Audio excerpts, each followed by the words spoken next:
Morning guys, ito po si Engineer Danny Garganta. Welcome to my YouTube channel.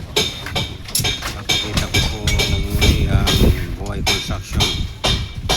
Salukuyan po kami nag-install ng reinforcement rebar for slab.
Dito po kami ngayon sa 4th floor sa roof deck.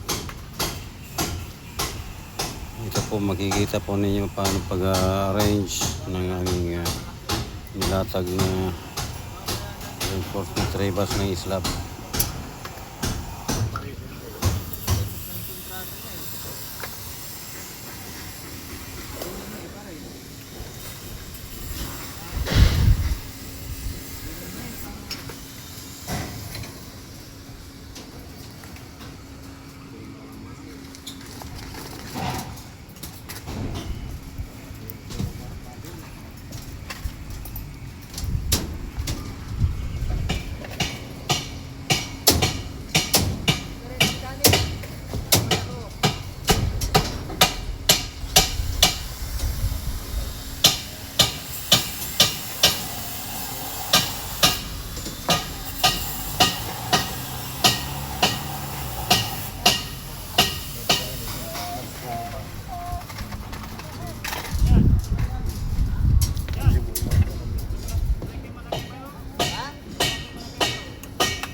Ito po yung installation din ng power lines ready for installation of Tegula.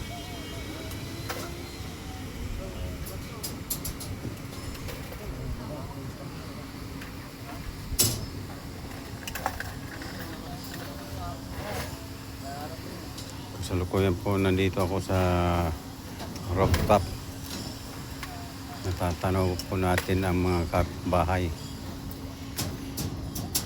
Yan. Ang aming mga kapitbahay yan. Nandito po kami sa pag-install ng mga parlins yan. Para sa installation ng Tegula sa settings ng plastic bago Tegula yero. Yan po ang aming mga lalagyan.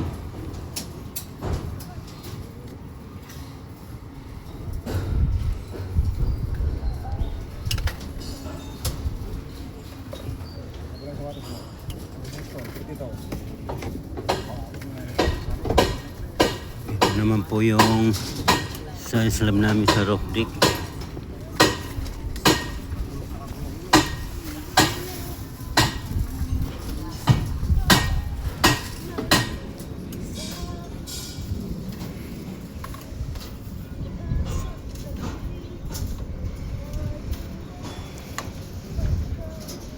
Pupunta po tayo doon sa silong para sa mga shoring inspection.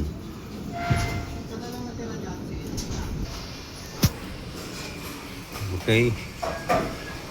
Kasalukuyan nandito tayo sa ilalim ng roof lift slab. Inspection of shoring jack. Ito po, nasa tapat kami ng hagdanan. Yan. Malalim po ito. Hanggang doon sa basement. Yung natatanaw na yun. Tapos dito, dahil sa malalim yan, dito po kami naglagay ng shoring. Diyan po nakapatong ang aming shoring yan.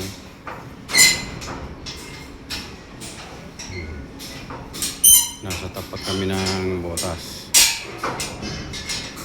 Ito po yung kung tawagin ni stairwell.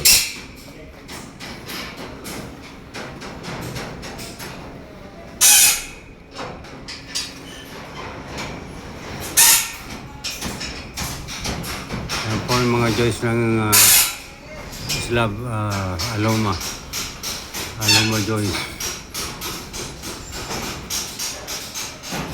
Yan pong shoring jack yan para sa support sa slab sa aming schedules ng buhos. Yan, preparation for concrete pouring by next 2 days.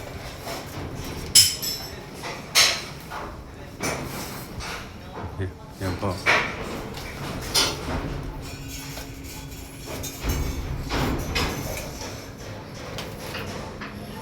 Ito po yung magiting namin ng karpentero na galing nito. Ayan, ayan. Yan. Siya po nakasign dyan sa mga shoring jack. Support. Double pipe para sa column. Ito naman sa slab.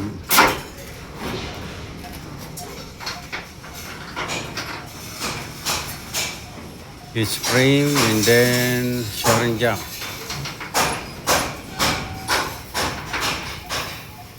Nakapagitna yung shoring jack sa each frame.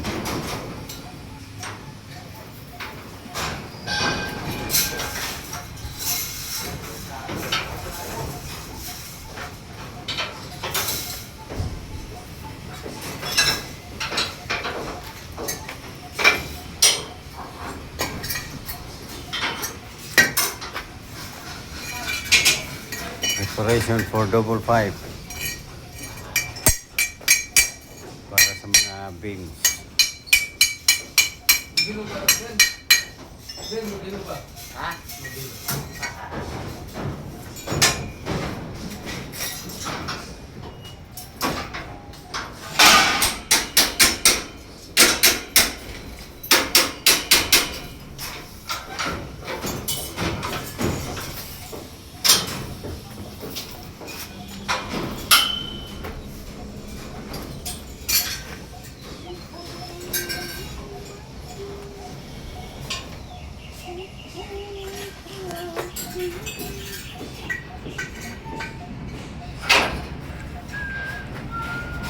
Okay guys, kung bago lang kayo sa aking YouTube channel, please like, comment and share para sa mga dating ng bagong upload ko sa Buhay Construction.